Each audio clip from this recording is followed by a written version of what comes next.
Pete Golding must make DJ Lagway look like the freshman that he is, and Ole Miss also has to handle this playoff heat that's all around them right now.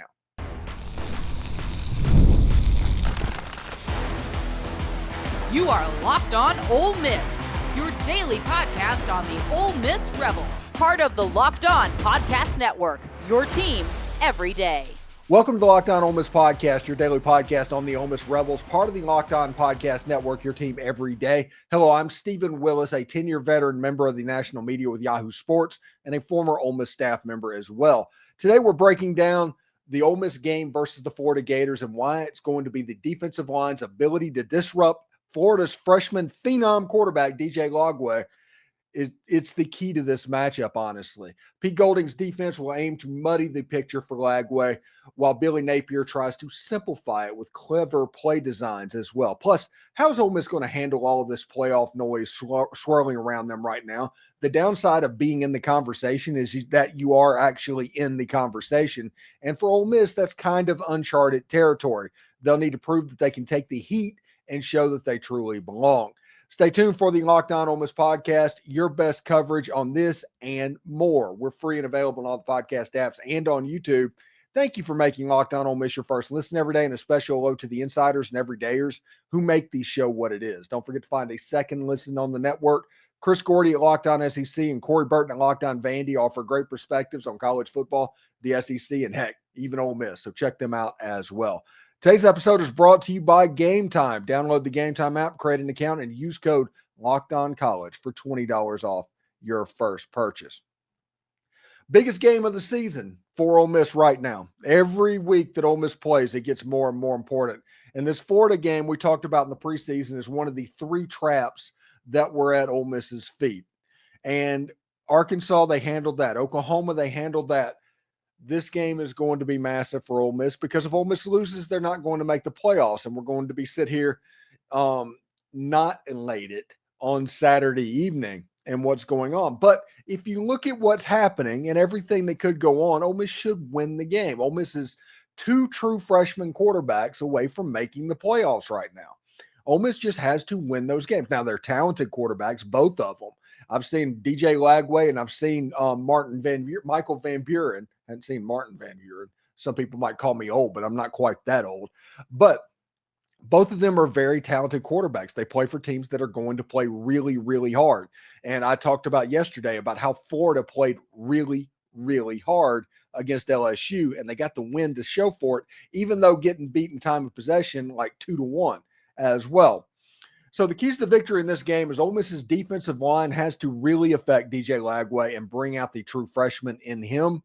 You know, and the second key is Ole Miss needs to run the ball enough to where Florida has to honor that Ole Miss running back. We'll talk about that running back room as well in the second segment. And the third segment is just play clean football because I don't think Florida can beat Ole Miss without help. Ole Miss has to turn the ball over. Ole Miss needs silly penalties. Ole Miss needs to go for it on fourth down at inopportune times to help Florida out momentum-wise to get the swamp behind that team because they're excited right now. They are genuinely excited right now, and a lot of that has to do with DJ Lagway. DJ Lagway was the quarterback last week against LSU. He's a true freshman. He's 69 for 118 on the year, 1,297 yards, 7 touchdowns, 5 interceptions. And those are good numbers for a true freshman. Now, he has been injured. He got injured against the Georgia Bulldogs, sat out against the Texas Longhorns, so he didn't play against that defense as well.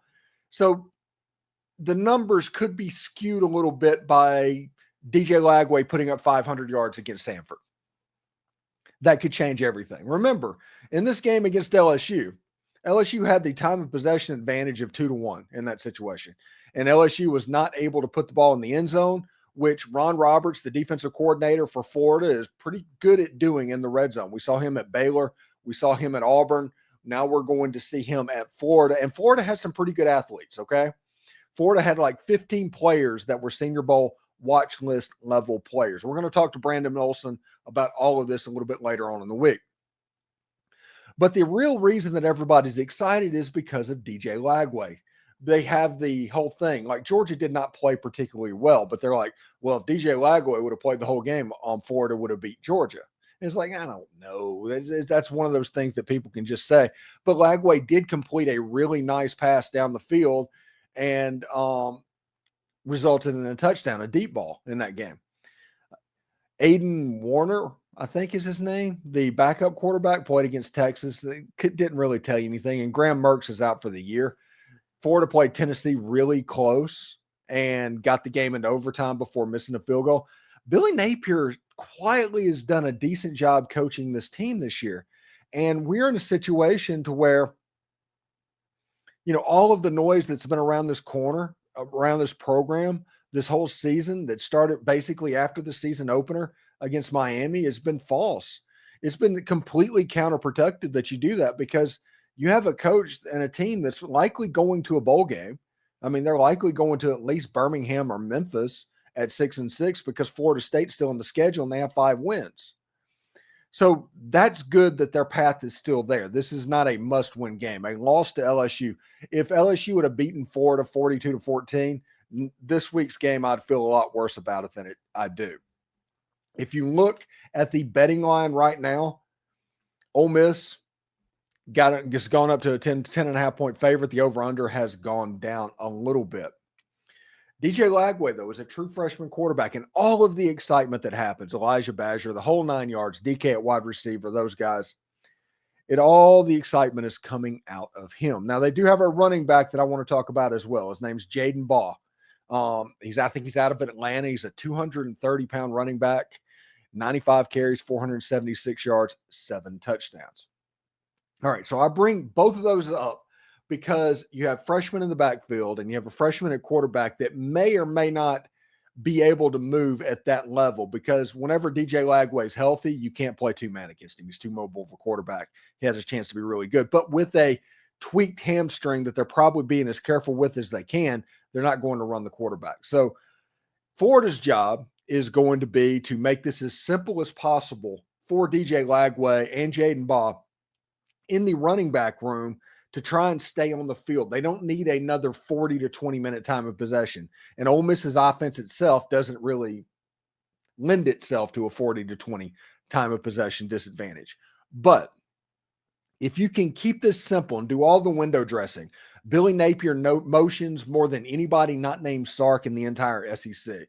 They're going to get you in a certain look, and they're going to try and motion you into something they view as favorable. That's just his MO. That's what he likes to do.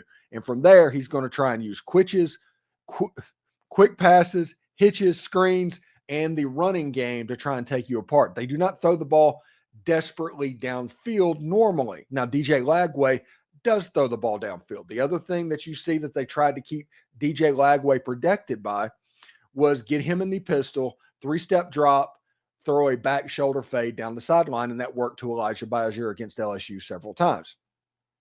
It's going to be Pete Golding's job to mix this thing up and speed up the freshman. They want to muddy up his views as much as possible. DJ Lagway is going to be an elite quarterback in the Southeastern Conference. 2026, DJ Lagway is terrifying to anybody. I don't care if you're Georgia or Alabama or Texas, anybody. DJ Lagway in 2026 is terrifying.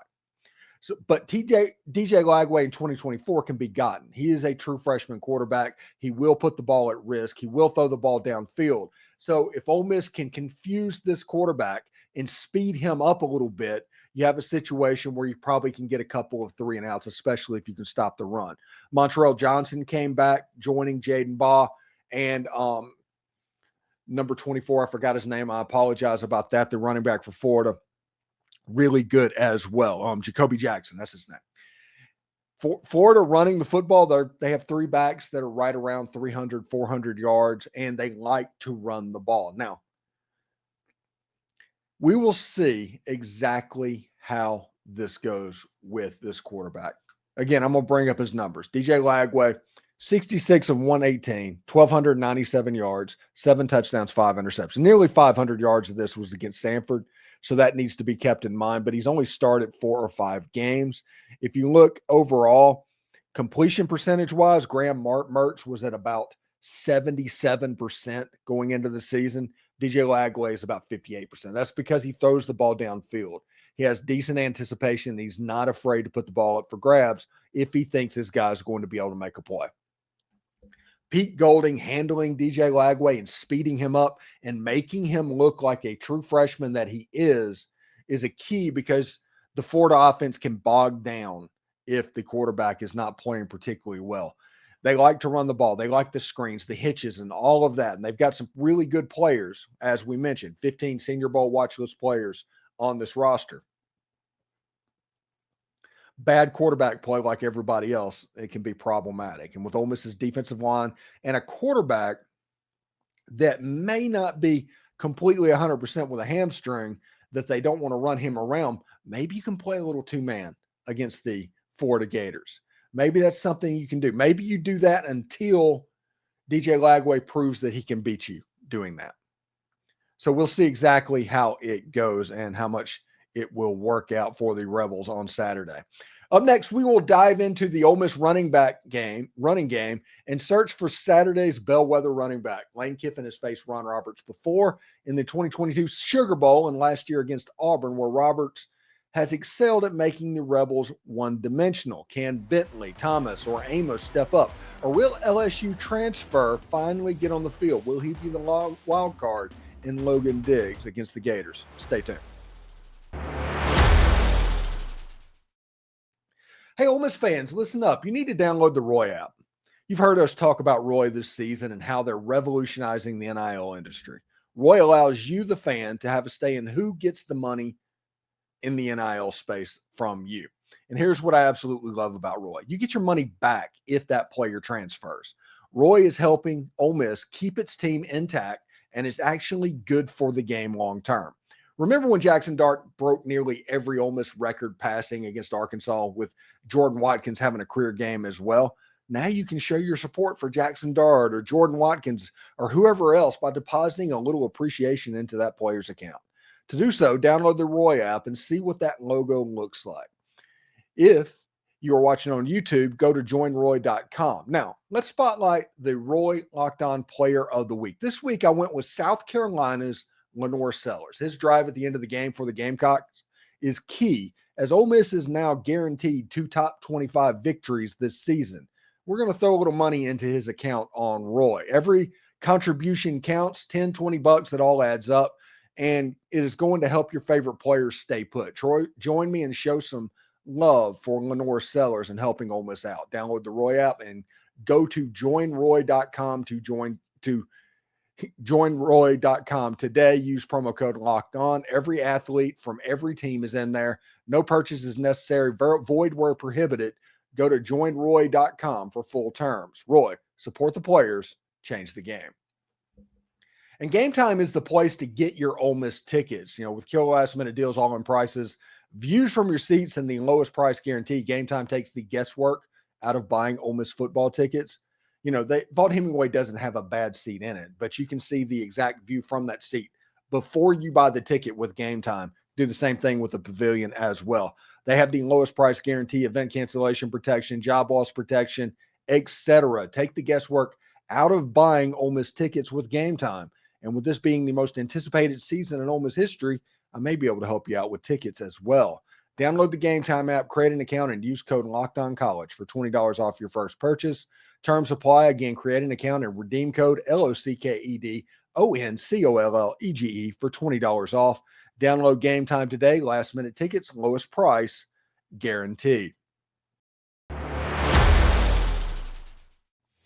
So Ole Miss is going down to Florida with the most uncertain running back field that they've had since maybe 2003, maybe even before that.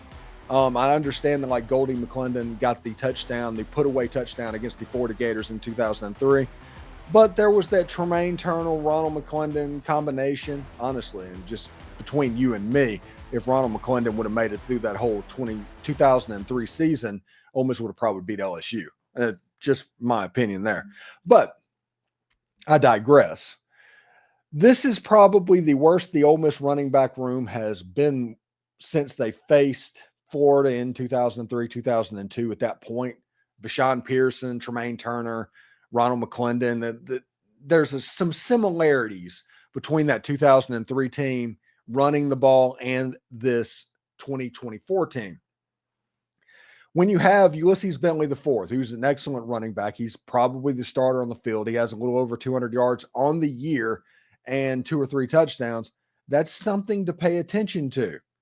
But other running backs like Dominic Thomas, 31 carries, 155 yards, 1 touchdown. He has lost 1 yard this season. He is really good in the 4-minute mode. Ole Miss used him in the 4-minute offense against the Georgia Bulldogs just a couple of weeks back. And the wild card that Ole Miss has to look for, and Ole Miss fans need to be looking for, is Logan Diggs. I think it was the week before the Georgia game, maybe the week before the Arkansas game, where they talked about that after the bye week is the first time that we should be looking for Logan Diggs. That information was kind of volunteered. And when that's volunteered, that's at least interesting. I've heard rumors, I can't confirm them one way or another, that Logan Diggs has practiced in full pads. So he's obviously at that point, but is he game ready? Is he calloused? I do not know. As a career, Logan Diggs has 336 carries, 1,700 yards, and 14 touchdowns through Notre Dame and LSU. He was at LSU a year ago. This is a situation where Ole Miss can be helped out right now by Logan Diggs. Now, I do not know exactly where Logan Diggs sits. I do not know how healthy he is. I do not know what he looks like. I have not laid eyes on him. For all we know, he's running around in a Marcus Dupree-style knee brace from 1984. I do not know. But if you go off of what Lane Kiffin said, to where we should start to look after the bye week for Logan Diggs, all we can do is take him at his word. Unless he's intentionally lying one way or another, which I don't think he is. So Logan Diggs, this is the point where Ole Miss fans need to be on watch in this Florida game. Ole Miss has running backs in Ulysses Bentley, who is like I said, a super Jerry and Ely type running back. This season's been weird for him, but he does have the ability to bust long runs and big plays. You have Henry Parrish, who got injured, and then you have a combination of Dominic Thomas and Rashad Amos, who are kind of fighting for that Snoop Connor level 2001 role. That's what they're going at right now, so we'll see exactly how that goes. This is a big game. This is a big game for Princely Imami-Ellen, by the way. I haven't even mentioned him in a Keys episode where I was talking about the defensive line needing to affect DJ Lagway. If anybody knows what the Billy Napier offense looks like, even if signals and signs change, it would be Princely Imami-Ellen. So if you look at a defensive line that could diagnose what is happening, Princely Imami-Ellen has multiple years practicing to where he's seen all of this stuff. He knows what's going on. So as far as identifying the plays, Ole Miss has the advantage there because I think Princely Imami-Ellen is going to do that and do that well. The whole point in this game, we talked in the first segment about needing to muddy up a little bit what DJ Lagway says and Pete Golding trying to do that. Ole Miss on the front needs to stop the run because if you stop the run and muddy up the pass, there's not going to be a lot of points scored against you. And if you look at Ole Miss's defense this season, on third down, Florida is at 36%. Florida is converting 36% of third downs. Ole Miss's defense is in the top 15 nationally, giving up a conversion of about 30%. 48 of 157 Ole Miss has converted. When you look at Ole Miss defensively, they're number 1 in the country in sacks. This is the reason that I think that you're going to see Billy Napier use a lot of quick game in this game and get the ball out of DJ Lagway's hand. They have to figure out a way to do it. They're not going to 5-step drop with DJ Lagway because of this defensive line. Now, the offensive line from Florida is pretty good. We'll talk about that in just a second. But sacks-wise, Ole Miss has 46. They're number 1 in the country. Tackles for loss, they have 103. They're number 1 in the country by nearly 20 over the second-place team in the country. And at scoring defense, they're 12.9, and they're number 5 in the country. They're top 5 in scoring defense in the country as well. That tells you that Florida wants this to be a rock fight. They need this to be a rock fight, fairly low scoring. Florida Gators on the offense, they've given up 13 sacks on the season. That's good enough for number 28 in the country. They do a really good job at pass protection, and a lot of that has to do with the ball getting out of DJ Lagway or Graham Mertz, whoever's playing quarterback's hands. Their run offense is number 80 nationally behind Ole Miss, believe it or not, at 147 yards per game. Jaden Baugh, Montrell Johnson, all of those guys are going to play a role because Billy Napier really likes to run the football. And scoring-wise, they're scoring 28 points a game, which is good enough for number 64. All of this stuff, we talked about the running game for Ole Miss needing to get going. Honestly, when you talk about stopping the running game from the Florida Gators, that's going to be a massive key in this game. The number one key, though, is stopping DJ Lagway. And Ole Miss doing whatever they can to affect Lagway. They do not need to let this supremely talented young man get into a rhythm in this game. If he starts throwing the ball around, it could be a long day. It just could. But he's a really good quarterback for the Florida Gators. You know, Lane Kiffin's squad has been playing pretty clean football over the last couple of weeks. They're avoiding penalties, turnovers, they're making smart decisions on fourth downs. If they stay sharp, the Rebels should handle Florida. Stay tuned. You know, I love a good deal as much as anyone. I'm not about to crawl through a cactus field, though, just to save a few bucks. The deal has to be easy. No hoops, no nonsense. So when Mint Mobile said you could get wireless for $15 a month with the purchase of a 3-month plan, I was skeptical. I decided to call them on it. Turns out they were not kidding. Switching to Mint Mobile was ridiculously simple. The hardest part, sitting on hold to tell my old provider, it's not me, it's you.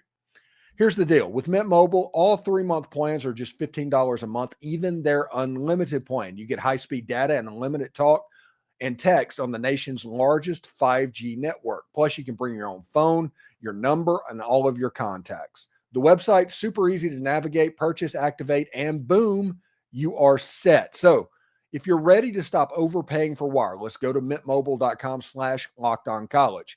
You'll get a 3-month premium wireless plan for just $15 a month. That's mintmobile.com/lockedoncollege.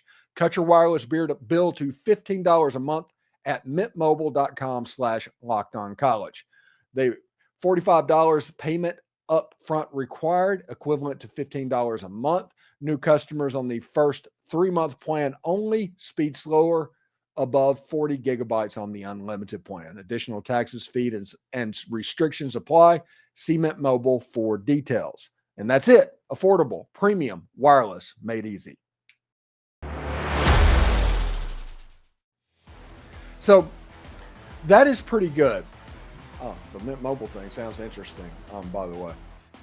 Ole Miss is in a situation against the Florida Gators that the line is moving up. Ole Miss started as, I think they started as a 10.5 point favorite. It went down a little bit to 9.5 points. Now it's back up to 10.5 points. The over-under is going down a little bit. Ole Miss is favored currently by 10.5 points. It's moving, so that's good news that it's not probably a trap line from Vegas. This week, it is going to be overly important that Ole Miss plays clean. Florida cannot win the game without a help from Ole Miss via turnovers, penalties, or going for it from fourth down. If Ole Miss plays smart, winning football, they win the game. This should be a game to where you want to end every possession with a kick. If you do that, whether a punt, an extra point, or anything like that, you're probably going to be in good shape to win this game. And honestly, you might be a 3-touchdown winner in this game. I think Florida has a chance to make this a rock fight. And they have against Ole Miss in 2022 in the Sugar Bowl with Ron Roberts. And they did a little bit in Auburn as well, if people remember that game. Ole Miss controlled it, but they controlled it defensively. Offensively, Ole Miss couldn't necessarily get going. But Ole Miss won that game in Jordan-Hare. Florida needs a rock fight. They want this game to be 17-13, 14-10. 21-17. That ballpark is the ballpark that Florida needs to live in this game. They do not want to get into a shootout with Ole Miss. I mean, there's duh. It goes without saying, especially since this could be the game that Trey Harris comes back into the lineup to where Ole Miss could be closer to full strength this game than they have at any point during the season. They do not want to get into a shootout. So if Ole Miss just plays clean, ends every possession in a kick, goes through and does what they need to do, they should probably win this game in the neighborhood of 31-21. I do not know what the final score is, but Ole Miss playing clean is probably about this point spread better than the Florida Gators. But make no mistakes, this Florida team can beat you. This Florida team could beat you last week just as easy as they could this week. It wasn't the LSU win that is making them able to beat you. It's the talent on the field. Florida has always got a talented team.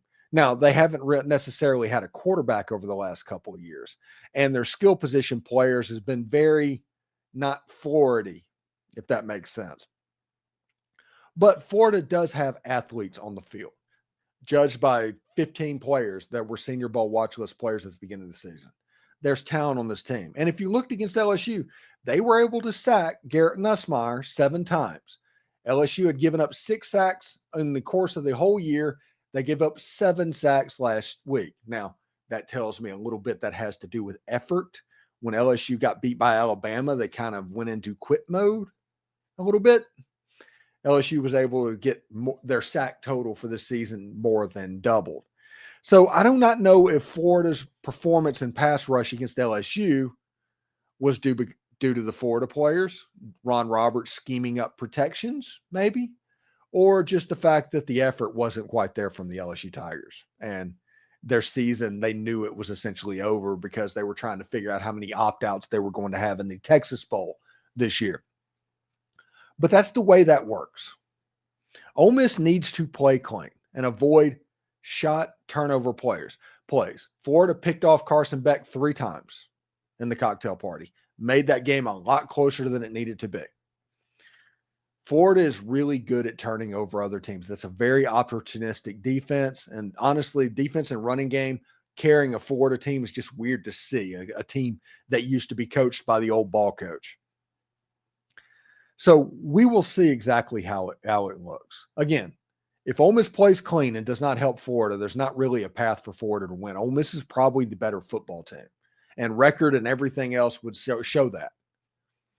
But if Ole Miss throws interception, if Ole Miss turns over the ball, if Ole Miss has drive-saving penalties like what did them in against Kentucky, if Ole Miss does not punt the ball well, if Ole Miss goes for it in minus territory and does not make it, which has happened 2 or 3 times, if Florida is allowed to stay in this game and make it into a rock fight, Ole Miss is going to have a fight in the second half of this ball game, because the one thing Florida needs is belief that they can win a game. This is a game that Ole Miss desperately needs to front run. They need to play with the lead in this game. You do not want to be playing catch up in a situation where these Florida players are feeling confident, because they are good players and they are good enough to beat you. Like I said, in the preseason, I said this game had trap written all over it, just based on the fact that if Ole Miss beat Georgia, it was going to be a crazy letdown potential for a football game. Florida beating LSU did Ole Miss all sorts of a favor and getting them ready to go. But if that stuff all happens, Ole Miss likely should win this game. Again, take care of DJ Lagway, make him look like a freshman. Sort out the running game and make them respect it at least a little bit, and play clean. If Ole Miss does that, they will be absolutely fine in Gainesville on Saturday. Thank you for making Locked On Ole Miss your go-to source for Ole Miss sports. We pride ourselves on offering the most comprehensive perspectives, which is why we're the #1 Ole Miss podcast out there. Your support means the world to us. Thank you for making Locked On Ole Miss your first listen today. For your second listen, check out Locked On SEC podcast. Host Chris Gordy holds no punches, covering the best conference in college football. Find Locked On SEC on YouTube or wherever you listen to podcasts. And exciting news, you can now become a Locked On Ole Miss insider. It is the best and easiest way to stay updated on all things Ole Miss sports.